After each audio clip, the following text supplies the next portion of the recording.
गोपाष्टमी के इस दिव्य महत्वपूर्ण एवं परम पवित्र पावन उत्सव पर मैं सबसे पहले आमंत्रित कर रहा हूँ हमारे गुजरात क्षेत्र के किशोर संत पूजनीय अंकित पुरी जी महाराज को वो पधारें और गोपाष्टमी उत्सव पर हम सबको मार्गदर्शन प्रदान करें, अपना उद्बोधन प्रदान करें। मात के सनातन धर्म के द्वारकाधीश के जगन्नाथ भगवान के सर्वकामदुदे देवी सर्वतीर्था विसेचिनी पावने सुरभिश्रेष्ठे देवी तुभ्यं नमस्तुते। लोकाभिरामं मरणरंगधीरं राजीवनेत्रं रघुवंशनाथं कारुण्यरूपं करुणाकरन्तं श्रीरामचन्द्रं शरणं प्रपद्ये। मनोजवं मारुततुल्यवेगं जितेन्द्रियं बुद्धिमतां वरिष्ठं वातात्मजं वानरयूथमुख्यं श्रीरामदूतं शरणं प्रपद्ये। आज कर्णावती नगर के आप इस पावन धरा पे श्री अंतर्राष्ट्रीय गो भक्ति महोत्सव का जो भव्य और दिव्य कार्यक्रम चल रहा है, इसमें विराजमान सभी पूज्य संत गणों के चरणों में कोटि कोटि वंदन। उपस्थित सभी गो भक्तों, माताओं और बहनों, वैसे तारीख 26 से भव्य और दिव्य कार्यक्रम चल रहा है और आज गोपाष्टमी का पावन दिवस। गोपाष्टमी का महत्व बताया जाए तो बहुत दिव्य और अलौकिक है। वैसे तो हमारे पूरे साल के सारे दिन गोमाता की सेवा के लिए सबसे अच्छे दिन है, लेकिन ये गोपाष्टमी का दिन बहुत विशिष्ट दिन है। शास्त्रों में बताया गया, जब भगवान कृष्ण की अल्प आयु थी, भगवान कृष्ण ने उनकी माता यशोदा से हठ पकड़ी है कि माता मुझे गैया को चराने के लिए जाना है। माता बोली, हे लाल तुम अभी छोटे हो और अभी तुम नहीं जा सकते, और हम तो ग्वाल है, हमारा काम तो गायों चराना ही है, हम बड़े होके जाएंगे। लेकिन जो कृष्ण भगवान ने जो हठ पकड़ी वो छोड़ी नहीं। उन्होंने बहुत मनाने की कोशिश की लेकिन माने नहीं। फिर माता यशोदा ने जी ने कहा, एक वत्स, हमारे शास्त्रों में बताया गया कि हम कोई भी अच्छा कार्य करने जाए तो कुछ अच्छा मुहूर्त देखना पड़ता है, और बिना मुहूर्त कुछ अच्छा कार्य नहीं हो सकता। इसलिए उन्होंने सांडिल्य ऋषि को बुलाया और मुहूर्त दिखाया, और सांडिल्य ऋषि ने बताया कि धन्य है आप, और लाला भी धन्य है कि लाला ने आज मुहूर्त देखकर हठ पकड़ी है, क्योंकि आज गोपाष्टमी का पावन दिन है। आज माँ सुरभि मैया का पावन दिन है, और इसी दिन कृष्ण भगवान ने गैया मैया को चराने के लिए व्रज की भूमि में प्रस्थान किया। जब माँ गैया को चराने के लिए कृष्ण भगवान व्रज की भूमि में प्रस्थान कर रहे थे, तब मैया जसोदा ने उनको एक काले कंबल, एक लकड़ी और पादुकाओं लेके गए, लेकिन कृष्ण भगवान ने काली कंबली अपने खभे पर ग्रहण करी, अपने हाथ में लकड़ी ली, लेकिन पादुकाओं लेने से इनकार कर दिया। तभी माता ने बोला, हे लाला तुम वन में जा रहे हो, वहां कोई जहरी जीव होगे, कुछ कांटे होगे, तुम्हें लग जाएंगे, तुम पादुकाओं ग्रहण कर लो। लेकिन कृष्ण भगवान ने क्या बोला पता है? कृष्ण भगवान ने कहा, हे मैया, मैं व्रज की भूमि में गौ माता को चराने जा रहा हूँ, और गौ माता मेरे लिए कोई पशु नहीं, गौ माता मेरे लिए भगवान है, और ये भगवान की सेवा करने के लिए जा रहा हूँ। इसलिए भगवान की सेवा करते वक्त हमें अपने पग में, पैर में पादुका पहनने की आवश्यकता नहीं है।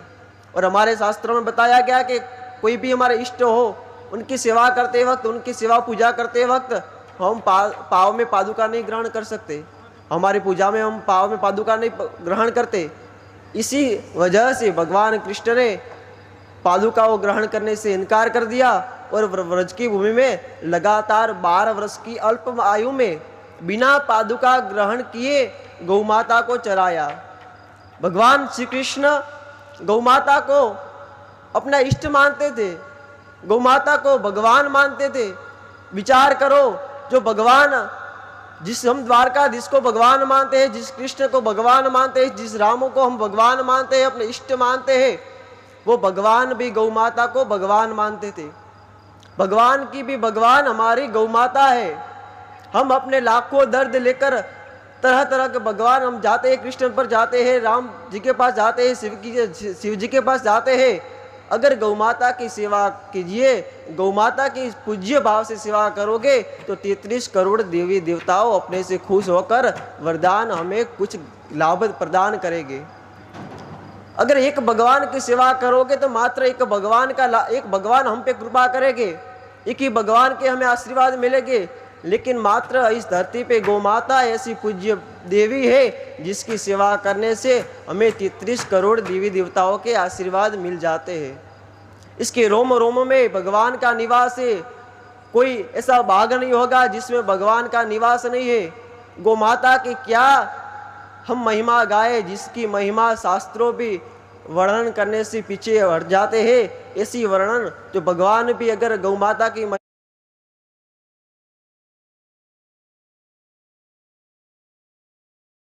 महिमा कहने जाए तो भी दिन कम पड़ जाते हैं, इतनी गौमाता की महिमा है। मात्र हम पूज्य भाव से सेवा कर ले। हमारे पुरातन समाज में जो अखंड भारत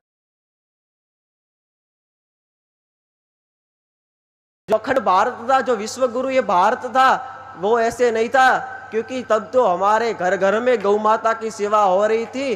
तभी हम गौमाता को पशु भाव से नहीं, साक्षात दैवी भाव से सेवा कर रहे थे।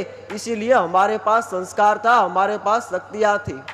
जब से हमने गौमाता को पशु भाव से रखना शुरू कर दिया, तब से गौमाता के चमत्कार हमको लाभ नहीं हो रहे। आज भी मेरी अल्प आयु का जो प्रमाण मैं आपको दूं, मैं गौमाता की सेवा करता हूँ। मैं आश्रम में 5-6 गायों रखता हूँ, उनकी खुद सेवा करता हूँ। उनका गोबर लेना, उनका दोहना, चारा नाकना, जितनी मेरे को संतोष गौमाता की सेवा करने से मिलते हैं, इतना संतोष मेरे को जाप तप करने से भी नहीं मिलता है। ये साक्षात मेरा प्रमाण है, क्योंकि गौमाता में साक्षात 33 करोड़ देवी देवता का निवास है, 68 करोड़ तीर्थों का निवास है। अगर पूज्य भाव से गौमाता का हम सेवा कर ले तो हमारा पूरा जीवन कल्याणमय हो सकता है।